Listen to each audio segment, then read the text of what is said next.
کہ جب وہ طوفان آ پہنچے گا تو اللہ میرے اس تابوت کی حفاظت فرمائے گا۔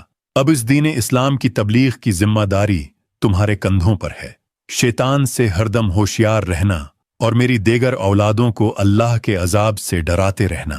اے اوج، تم میری بہن انق کے بیٹے ہو اور اللہ نے تمہیں باقیوں کی نسبت اونچا قد عطا کیا ہے، سو تم اس بات پر اللہ کا شکر بجا لاؤ اور اپنے نانا آدم کے دین پر لوٹ آؤ۔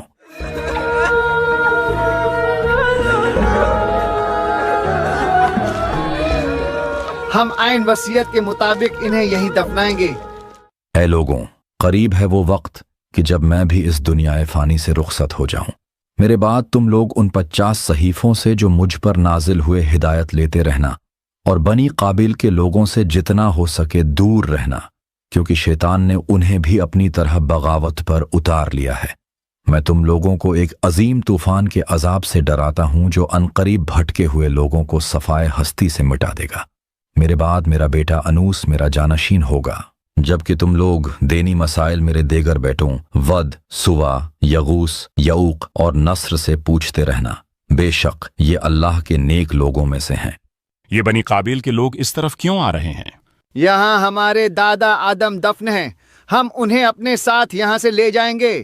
ہم تمہیں ہرگز ایسا نہیں کرنے دیں گے۔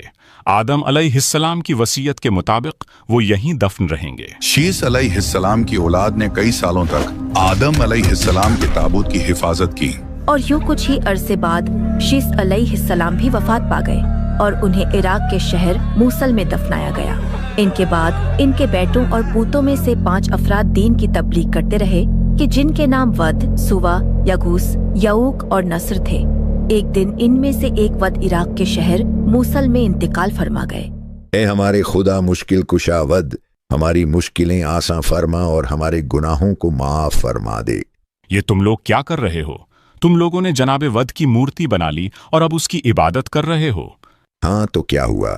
ود کوئی عام شخص نہیں تھے، وہ بہت خاص تھے۔ ان کے پاس خدا کی عطا کردہ خاص طاقتیں تھیں، اور اب وہ مرنے کے بعد بھی زندہ ہیں اور ہماری مشکل کشائی کر رہے ہیں، اور 2 جہاں کے معاملات میں عظیم خدا کی مدد بھی کرتے ہیں۔ او میرے خدایا، یہ تم لوگ کیا کہہ رہے ہو؟ کیا جناب ود نے بھی کبھی اپنے آباؤ اجداد آدم یا شیس کے بت بنا کر یا ان کی کسی یادگار چیز کی شبیہ بنا کر ان کی تعظیم کی تھی؟